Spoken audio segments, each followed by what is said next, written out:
Good afternoon, everyone. Welcome to Nature Connects, TNC in Massachusetts webinar series that connects you with scientists, experts, influencers, and our partners from the Northeast and around the world.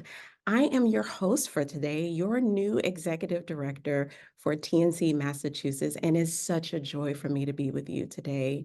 We are excited about our programming, and we will have our Director of Rivers and Land, Barbara Sherry, who will share how TNC's 2030 goals and objectives will guide our freshwater and land strategies here in Massachusetts. Our Healthy Rivers and Land program aims to protect and improve the health and resiliency of freshwaters and lands in our state for nature as well as people. Before we dive into today's program, I want to share a little bit about our guests. Barbara Cherry joined the Nature Conservancy in Massachusetts as the Director of Rivers and Land in 2020. She is an experienced conservation leader with expertise in habitat connectivity and the impacts of road and developments on wildlife and habitats and climate adaptation. Before her work with our chapter, Barbara spent 6 years with the Nature Conservancy in Minnesota, leading work on floodplains and natural-based solutions to help communities adapt to climate change. As you think of questions for Barbara, please enter them in the Q&A box at the bottom of the screen. Again, thank you so much for joining us. And without further ado, I'm going to hand it over to Barbara. Barbara, take it away. Hi, Monica. Thank you. Just a moment and I'll pull up my program here. As you pull up your program, I just want to make a quick correction. Barbara did her work in Missouri, not Minnesota. So I just wanted to make that correction for the record. So Barbara, please take it away. Great. Thanks. Yes, I'm all about the M states. I've worked in Maine, Missouri, and Massachusetts, but not Minnesota. So Monica, thank you so much for that introduction. I'm so happy to be here today and share the Nature Conservancy's work in Massachusetts. And, New England is really home for me. Before I moved to Missouri, I worked for Maine Audubon. And early in my career, I did a seasonal stint out on Cape Cod as a coastal bird biologist for Mass Audubon. Um, I started my conservation path as a lover of animals. And during a wildlife rehabilitation internship in Connecticut, I cared for a pair of wolves and did education programs. And while I was learning about them, I realized that the best way that I could help wildlife is by protecting their habitat. And so I continued on to pursue a career as a conservation biologist. And I find I really love working on ways to solve problems and find multi-benefit solutions for people and nature that increases the well-being of both wildlife and people. So what we're going to talk about today are first, the Nature Conservancy's global goals for 2030 to address the dual biodiversity and climate crisis, why we're elevating our work for freshwater, and how that work touches down in Massachusetts. And I'm hoping, are the slides showing at this point? They sure are.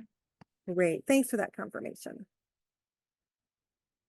So today we're facing the most complex challenges of our lives, and we have years, not decades, to address the interconnected climate and biodiversity crises. Narrowing our focus globally, the Nature Conservancy has developed goals for 2030 as where we think we can have the greatest impact for people and nature. The 2030 goals were set in alignment with global goals under the Convention on Biological Diversity, the Paris Climate Accord, and the Sustainable Development Agenda. All of us working together will find a way to overcome barriers to progress so we can achieve our biggest, most ambitious goals. So today, I'll be focusing on our goals for healthy freshwater and lands. And these global goals are to conserve 650 million hectares, or twice the size of India, and 1 million kilometers of river systems, enough river to stretch across the globe 25 times. And Tina's going to put a link in the chat for you all, so you can learn more about these global goals. And there's also a great video that shares more details about it if you're interested. In Massachusetts, we've developed a conservation strategy around 3 themes: ocean and coasts, tackling climate change, and rivers and lands. And today we're focusing on our rivers and lands theme.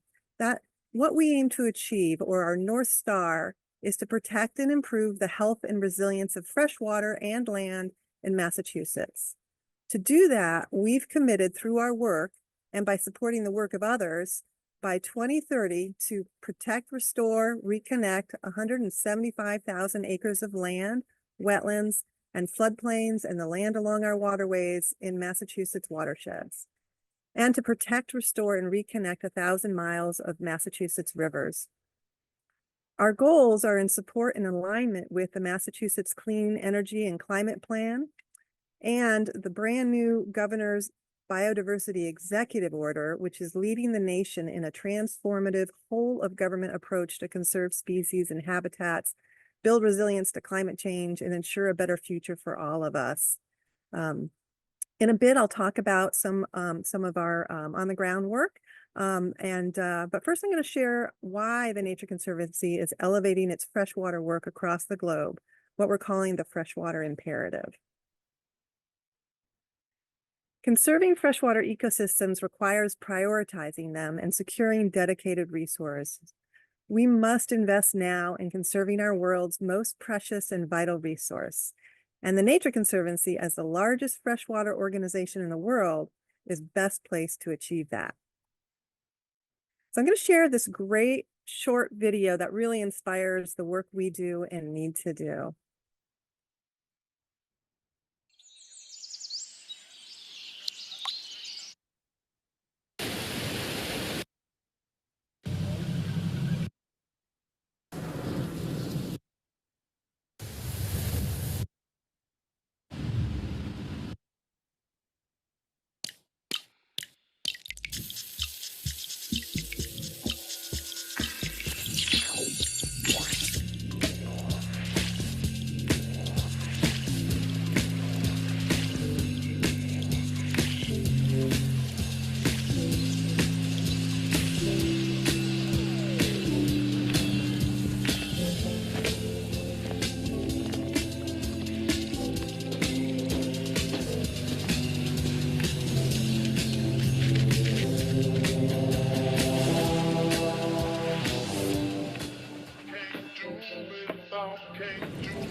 I just love that video. Yep, and let's see. So rivers, lakes, and wetlands cover less than 1% of the planet's surface, but they play a disproportionately vital role in sustaining the environmental and economic systems on which we depend. Conserving freshwater ecosystems is an imperative that connects us all. Rivers, lakes, and wetlands sustain communities, drive economies, underpin entire food systems, shape landscapes and weather patterns, and nourish an intricate web of biodiversity. They're essential for all life on Earth. Freshwater ecosystems supply our water for drinking, growing crops, manufacturing, energy, and transport. They connect and feed our communities, sustain the planet's biodiversity, and create resilience to climate change.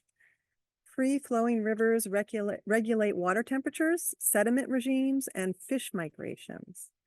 Lakes are precious habitats for flora and fauna. Wetlands protect against flooding and provide homes to migratory birds and wildlife. Groundwater, the water that's held or flows beneath the land surface in rocks and soil or in organic matter, stabilizes river flows during dry months and stores water for future needs. And watersheds, the higher land around river systems that captures water from rain and springs that then moves down toward larger systems further downstream or down gradient, either as groundwater or surface flow. These healthy watersheds reduce soil erosion and flooding and improve the quality and quantity of water downstream. Only a third of the world's rivers remain free-flowing, and here in Massachusetts, due to our colonial past, we are ground zero for the number of and density of obsolete dams.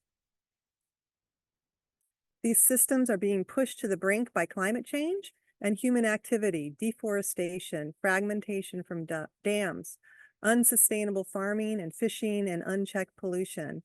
And the fluctuations of extreme weather events, droughts, and floods stress the system to breaking point. Half of all people on the planet now live in water-stressed areas.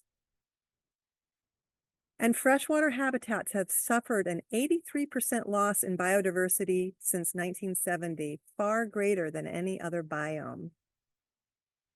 And it's not just rare species. Overall abundance of most species have declined drastically since 1970, with one exception, wetland birds, likely due to billions of dollars spent on restoration and protection of wetlands, showing us that we can reverse these trends if we're willing to conserve high quality habitat and restore these systems. We've lost 2/3 of our wetlands since 1900, and wetlands provide that critical service for flood resilience, water quality, and fish and wildlife.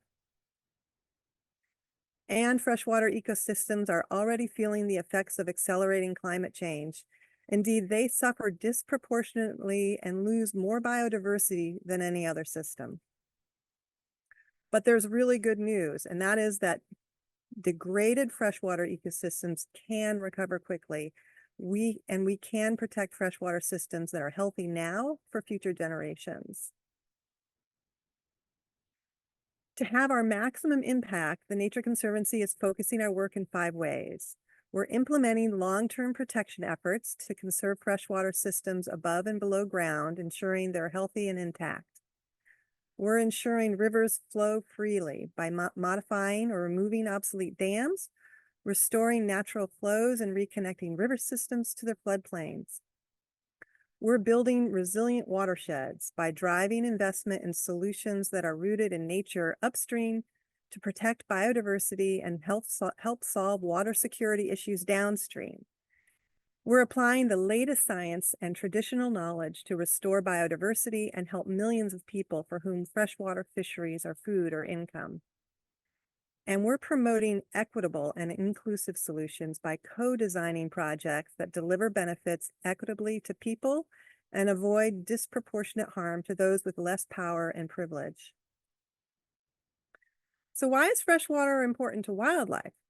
More animals live where land and water meet than in any other habitat type in the Northeast. Hundreds of species depend on such habitat for survival. Our waterways and the land alongside them provide habitat for the daily life to find food and water, dispersal to find new territories, and corridors for movement to find suitable habitat as habitats change due to climate impacts. Animals move in and along waterways. For example, fish like this brook trout move in streams and rivers often as much as 12 miles if they're able to. And in order to breathe in the summer months, they must move to cool waters as temperatures continue to increase. Turtles like this wood turtle move up and down rivers and streams as well as going up into the uplands. These turtles nest in dry, sandy uplands, typically within a 900 feet of slow-moving streams. Wood ducks nest in tree cavities within 600 feet of waterways. Mink and otter move in and along rivers and streams, and the otter home ranges may encompass up to 50 river miles. Bobcat and fox spend more of their time hunting along waterways than any other area, taking advantage of the high concentration of prey and using them for travel corridors. In order to adapt to climate change, habitat and wildlife need to move as temperatures increase and habitats change. Research is showing that nature is already shifting across the landscape in response to climate change, 11 miles north and 36 feet higher in elevation each decade. This visual model shows how thousands of species will need to shift across the continent in response to climate change this century.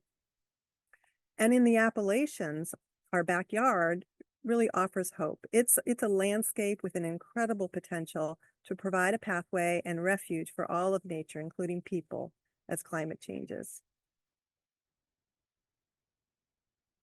The Nature Conservancy Center for Resilient Conservation Science has mapped in the United States the network of lands which, if conserved, could sustain biodiversity while allowing nature to move and adapt to climate change. This science is guiding our land protection priorities. And Tina will share a link, so if you want to learn more about this tool and the map, you may go to our website and play around with it. Several years ago, the Nature Conservancy analyzed places around the world that were critical for biodiversity and critical for sequestering carbon. These are forested landscapes that play an oversized role in holding significant carbon stocks and helping us address a warming climate. And as you can see, the Northeast United States, including Massachusetts, is incredibly valuable. The Appalachians popped off the map as a globally significant landscape that was identified as one of 4 global focus areas. The Appalachians cover 25% of the eastern United States and hold more than 50% of its carbon stocks. And not only that, as we saw before, the Appalachian region is a concentration of where wildlife will be moving as nature adapts to climate change. In Massachusetts, we're losing 5,000 acres a year to development, with a growing proportion, about 25% of that, as solar farms. 400 species are on the threatened and endangered list, and 60% of our rivers are not safe for swimming. The highly forested landscapes of Massachusetts are critical for storing carbon and protecting water quality and quantity. And we have a housing crisis and robust goals for renewable energy. Balancing these needs, where we put this human infrastructure, really matters. The Nature Conservancy science is an important tool to provide guidance to decision makers. To address the climate and biodiversity crisis, we must integrate protecting and restoring both our landscapes and our waterscapes. In Massachusetts, we're focusing on the intersection of freshwater and land for all of those reasons. And research is showing that freshwater conservation is falling significantly behind.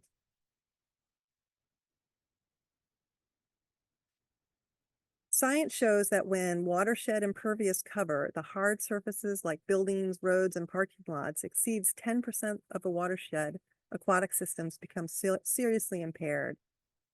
And given that once these areas are developed, it's hard to return them to a natural state, it's clear that effort should be made to minimize additional loss of land to impervious surface and prevent further harm to stream and river ecosystems.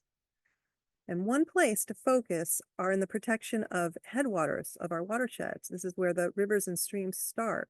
What happens upstream impacts water quality and quantity and the health of the entire river system. The study shows that only 8% of rivers with some protection have well-protected headwaters. Another area that studies are showing are very behind are the land along our big rivers, most of which is converted from natural habitat and is at most risk for continued conversion. 82% of our streams and river miles are altered by dams. That's 14,000 dams that fragment stream networks in this region with the highest concentration in Massachusetts. That's 10.5 dams for every 100 miles.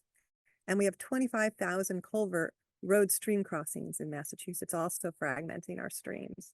This has caused a 91% decline in stream habitat, historic range of Diadromous fish, and impacted stream health and the abundance of many other species. But this is an area we're making progress.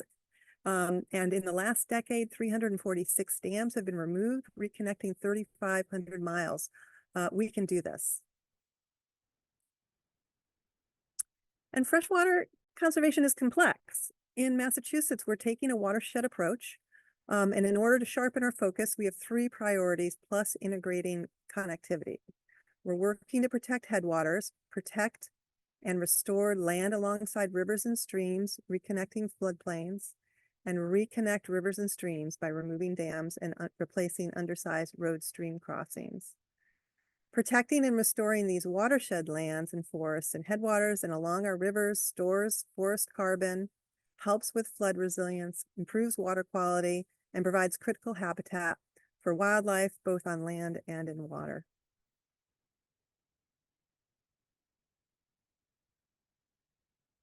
So how are we approaching this? Funding. Right now is an incredible time to be working for conservation. There are unprecedented federal funds coming through the Bipartisan Infrastructure Law and the Inflation Reduction Act for nature and nature-based solutions for flood risk reduction, clean water, animal movement, and land protection. And now is the time to tap these funds and get them on the ground for conservation. And we'll do that by working with and supporting the work of our partners and communities. To get to the scale of change nature and people need to thrive, we must work through radical collaboration. And we will focus on projects that provide as many co-benefits for nature and people as possible. Protecting and restoring healthy and resilient habitat for fish and wildlife, using nature's services to help people adapt to climate impacts such as flooding and drought, and ensuring access to clean water. So this map shows some of the places we're working for freshwater and land in Massachusetts. We work in lots of other places, our oceans and coast work, on our preserves. But I just want to give a little background here. The light blue area, the large light blue area, is the waterscape of the Appalachians, which includes 3 of Massachusetts' big rivers, the Merrimack, Connecticut, and Housatonic rivers. And I'm going to just zoom into a few places and give a few examples of how we're working.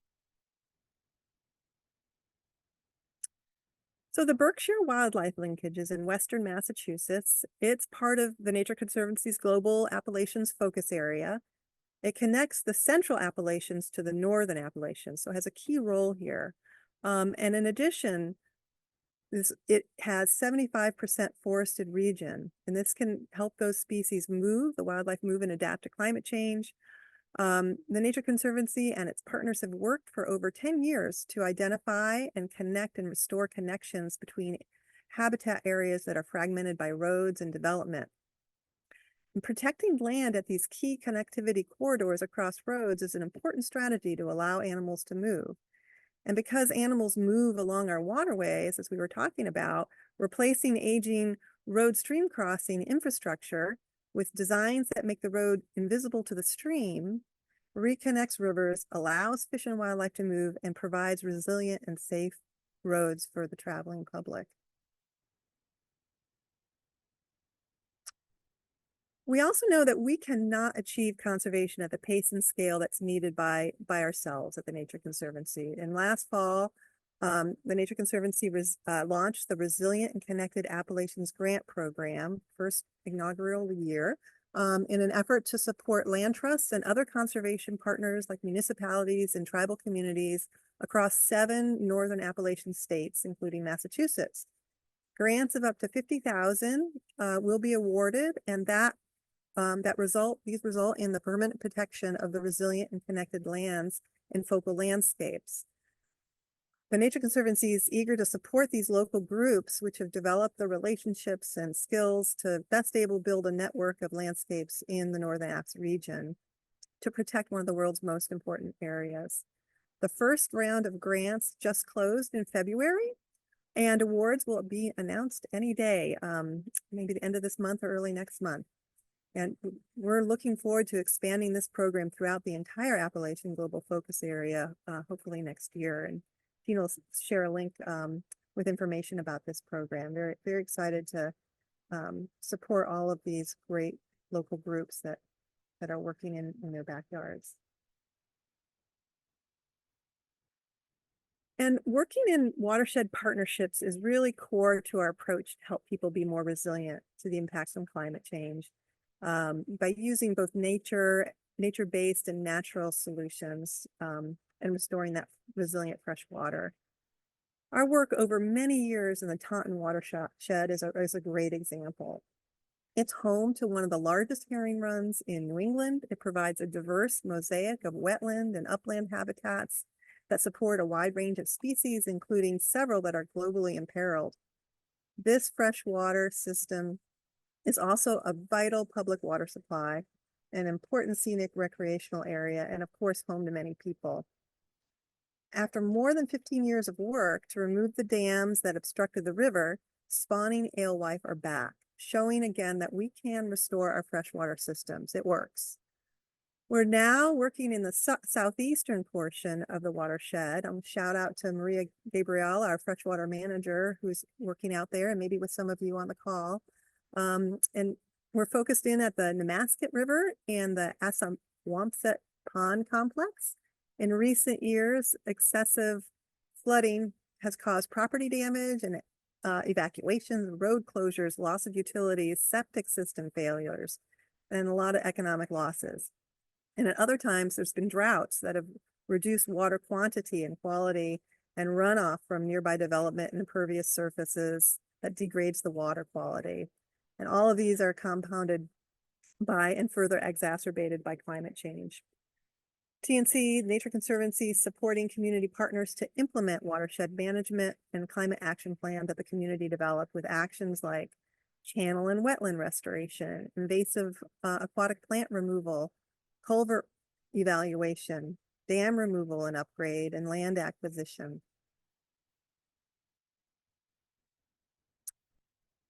And a new watershed partnership is about to get off the ground. This one is led by the Massachusetts Division of Fish and Wildlife. And we're partnering with them on this $3.5 million America the Beautiful Challenge grant, a National Fish and Wildlife Foundation grant that was funded through the Federal Bipartisan Infrastructure Act. So that's getting those federal dollars, these once-in-a-generation dollars on the ground. This project, once it gets started, will improve habitat and corridors as part of actually a regional multi-state vision across the Appalachian to serve as stepping stones and enhance critical connections. In Massachusetts, they'll focus in on 3 watersheds, the Williams River in the Western Berkshires, and then the Fort and Mill River tributaries that are across from one another on the Connecticut River. And then the work will provide critical habitat for numerous imperiled species and create some more public access to these rivers, including for environmental justice communities. Excuse me. This funding will support actions for holistic watershed restoration. Excuse me. Including reconnection. Excuse me just a minute. Reconnection of river and upland habitat, including dam removal, wetland and upland restoration, and invasive species management. And great timing to be at the end with a little cough, but I just want to say that these projects and the energy of our partners really gives me hope for our future. We can do tremendous work together. Thank you all so much.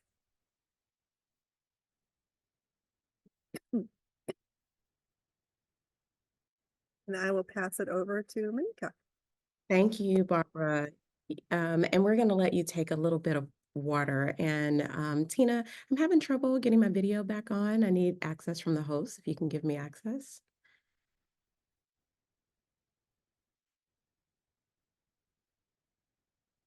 There we go. I'm back. Barbara, thank you so much for your leadership and your dedication to your work. We are very fortunate to have you here in our chapter, and we just value your insight and the thought leadership you bring to the space.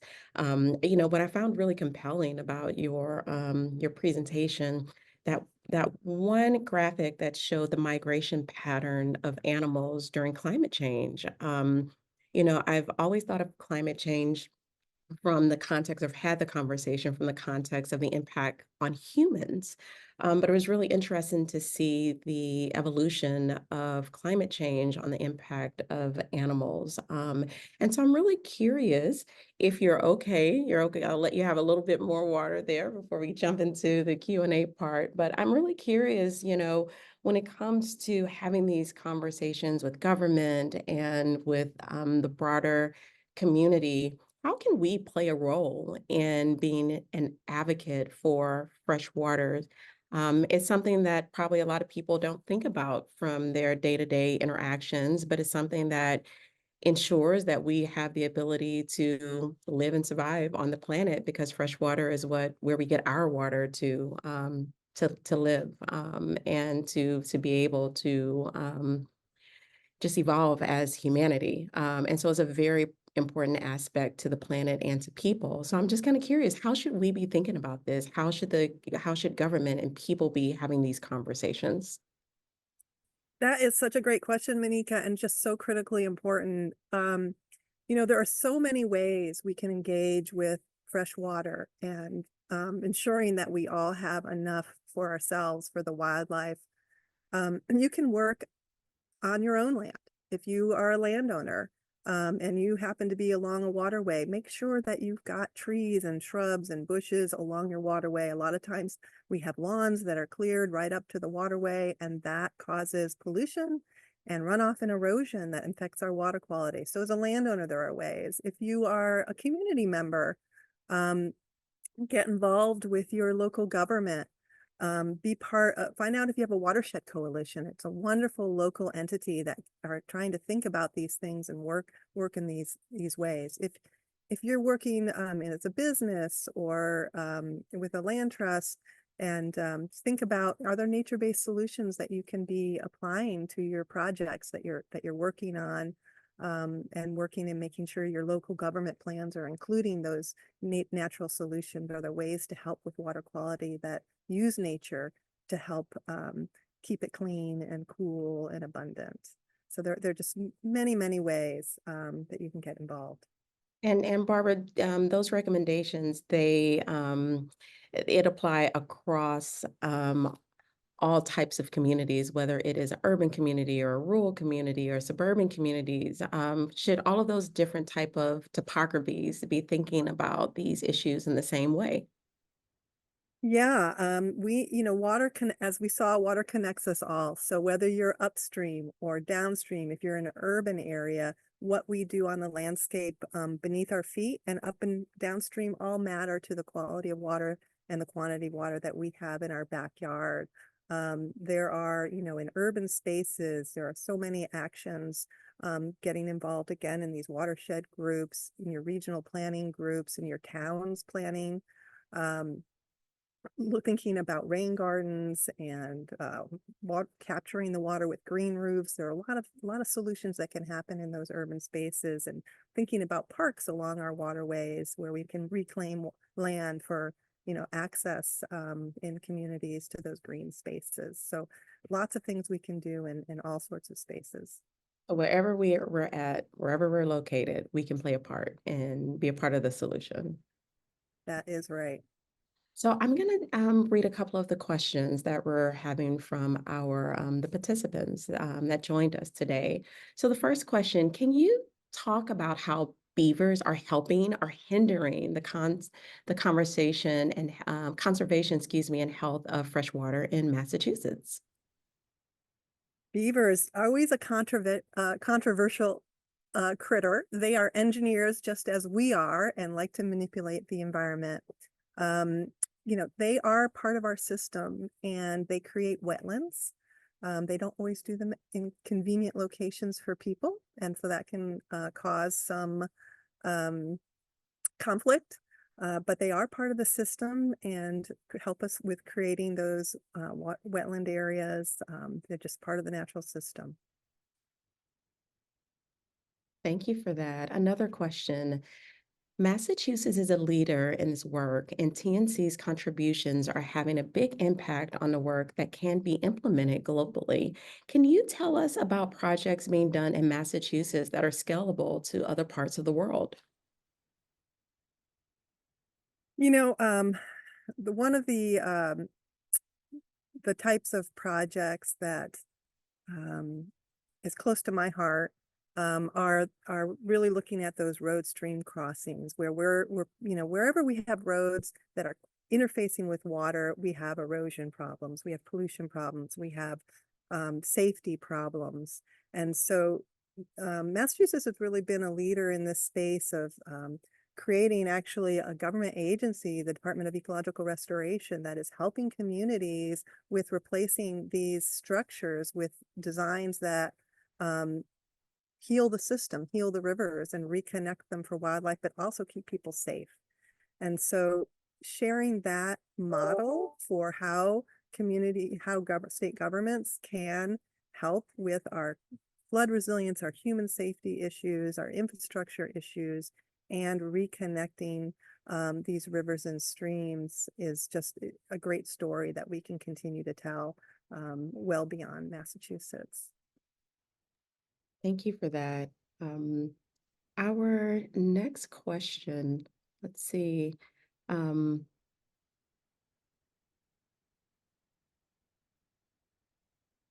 One second. Nope, we have a lot of them coming in, so I'm trying to read through them. So if you give me one second, I'll go to the next one. Okay. Feel free. I'm concerned by bills in the current mass legislation that has high priorities on encouraging large ground solar arrays at the expense of forests and wetland. Is TNC actively monitoring this legislation? We are paying attention to it. And Barbara, I'll take this question. And so we have a policy department that pays very close attention and work in collaboration with our state leaders. And Steve Long recently he's our director of policy for our chapter, sat on a siting and permitting commission where he was really able to leverage the scientific knowledge and insights of the chapter to shape some of the recommendations that will be recommended by the governor. There's a press release that came out, I want to say about 2 weeks ago, regarding some of those recommendations. And I will work with Tina to make sure, maybe following up after this webinar, you can have access to that press release and have a better understanding around how TNC leverage the science and the leadership of Barbara and her team to then have be in conversation around legislation at the state level. Let's see. Okay, our next question. Is there setback requirements from rivers and streams? So mowing right up to these bodies of water is technically illegal, but generally not enforced. Barbara, do you have any insights on that?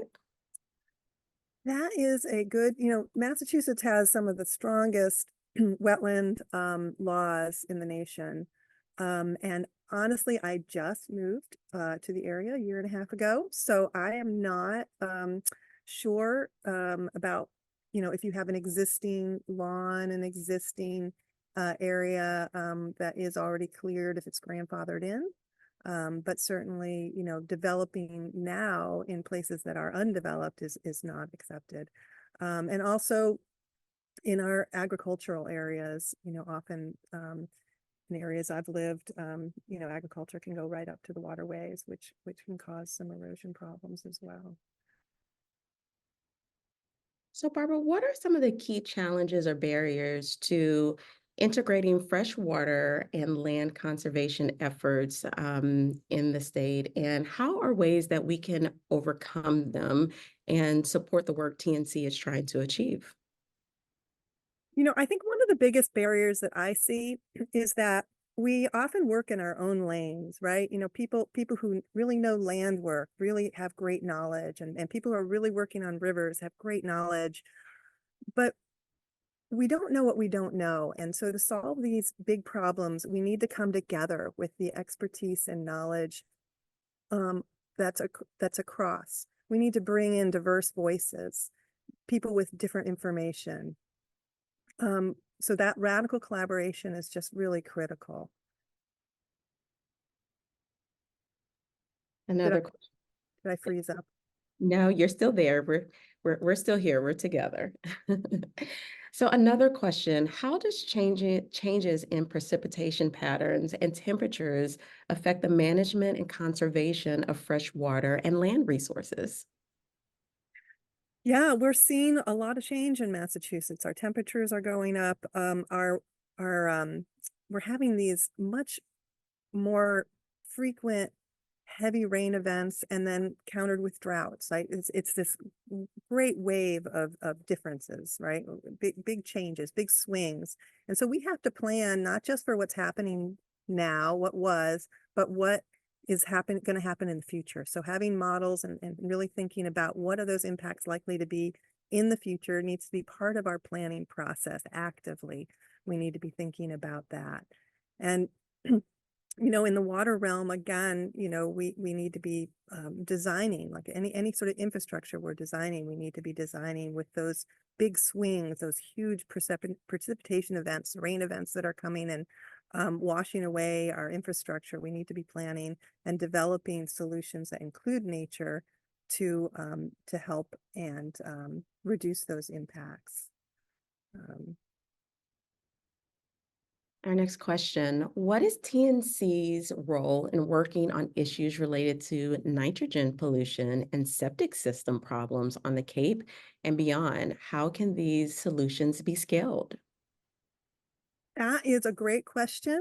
We do have some of my colleagues working on the Cape. I think Steve Kirk and Emma Gildscame. I'm going to call them out. And I don't. I Oh, great. Lauren's putting a link to learn more about that work.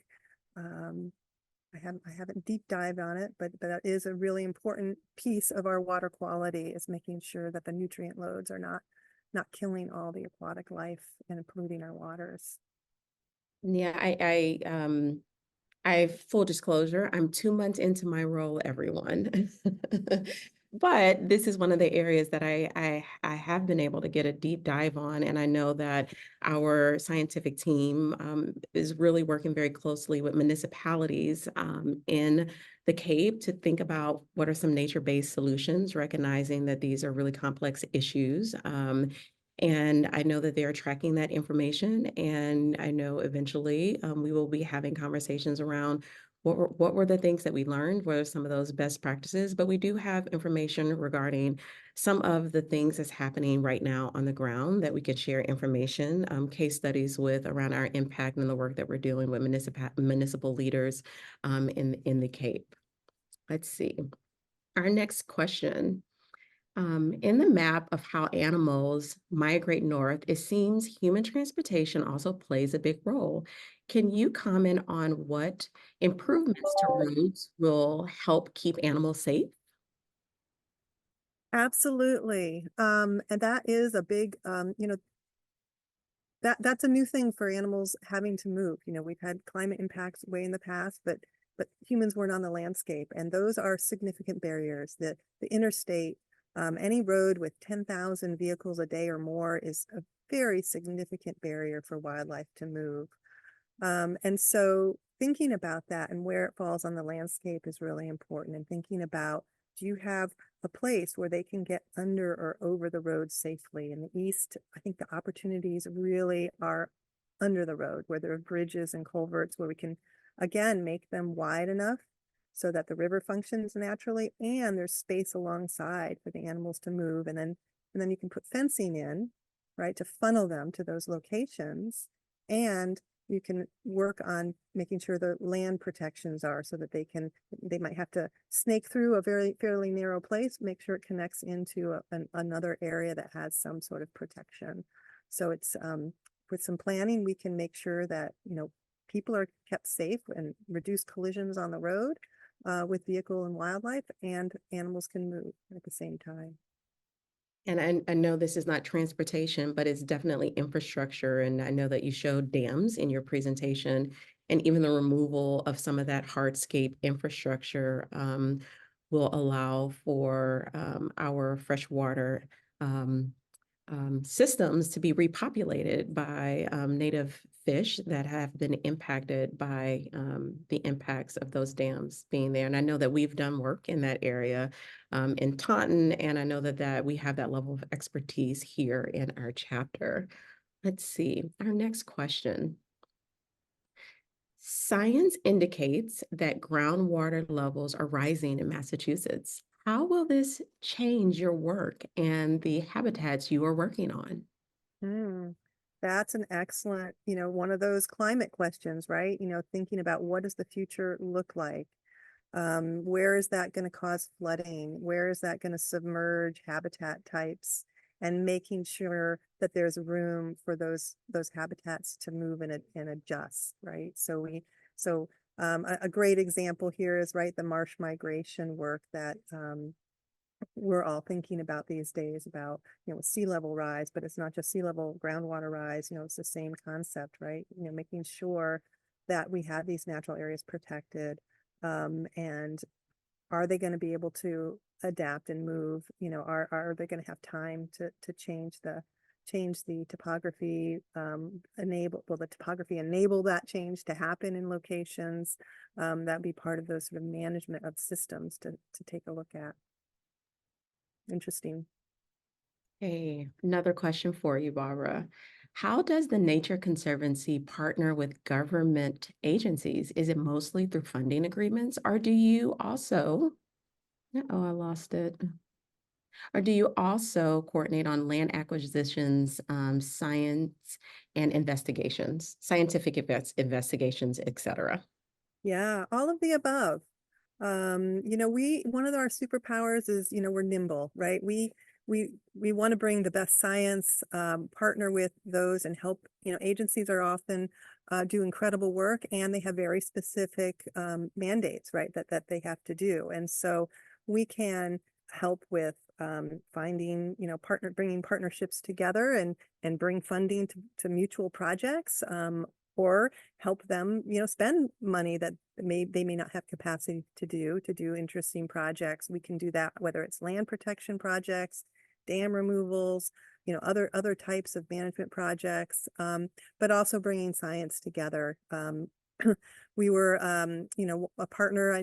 Many people know Biomap, which is one of the very important tools in Massachusetts for planning where and how we do our conservation work. And the Nature Conservancy and Mass Wildlife were, really close partners working together to develop that incredible tool, which I wanted to mention has a really important component for freshwater aquatic systems that's very robust. I just saw a presentation yesterday by our colleagues at Mass Wildlife talking about how that was developed to be robust for our aquatic systems, and looking at the landscape and again connecting that landscape to the uplands that are needed for the health of those aquatic systems. So you can go to the web for Biomap and take a look at those aquatic layers. And that's some of our work with our scientists. Andy Fenton, our great ecologist for the Nature Conservancy in Massachusetts, worked on for years. So we work in all those realms and more. Yeah, and I would add to that, Barbara, one thing I really appreciate about being in this role and leading here at the Nature Conservancy Mass is you have the thought leadership and the expertise of our scientists to be able to support local communities and help with the implementation and the deployment of resources.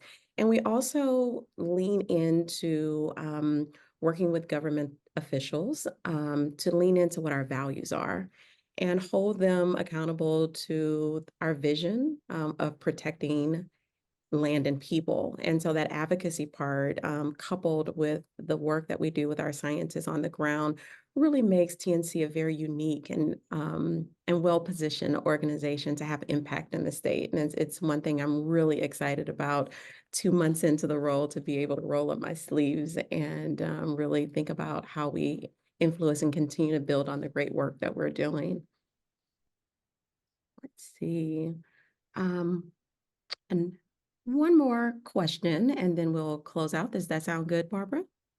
Sounds great. All right. When you think about funding for some of these land projects, we often think of the western part of the state that is more open and less populated. Are there urban projects in TNC that we're working on that will have an impact on mostly densely populated areas? Hmm. You know, land protection is an important tool everywhere we work, and we need to be providing more access to nature in all sorts of communities around the state. So I don't think we're limited to urban or rural. It's where is the key project that is going to further the goals of the partnerships we're working with. So we've been working in the Taunton, a heavily developed area, and have done, helped partners. A lot of what we do are assisting partners who are on the ground and know their communities and are best suited to hold those lands. So we do that kind of work as well. Okay, Barbara, what are your parting thoughts for us today? Okay, so I have a thought and a call to action. One is, this is close to my heart, is that we need to work in partnership. And I really believe that together through partnerships, we can improve and protect our waters and lands for people and nature. It is our community strength and superpower of us at the Nature Conservancy and all of you and all of our partners across the state. That type of collaboration is really going to change our world. That's where the hope is for me. And then I also want to encourage you all. I mentioned the governor's executive order on biodiversity and all government, and they just announced this and created a website. I think Tina's put it in the chat, and there's an opportunity for everybody to engage with that process of how with sort of leading the nation in Massachusetts for biodiversity, for people and nature that sustains us. So take a look at their website. There's an opportunity to engage with that. Share your thoughts. Share the importance of fresh water when you're in there. And I really appreciate all of you taking time today.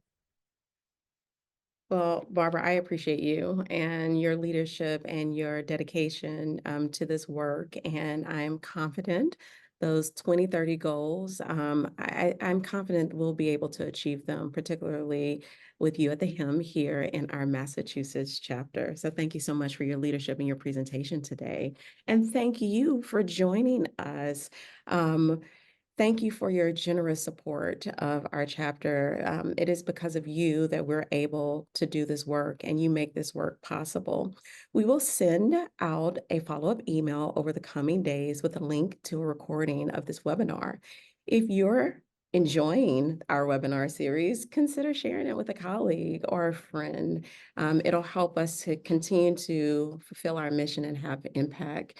You can also follow us on social media at conserve_mass on Facebook and Instagram to keep up with our work and get updates on upcoming events.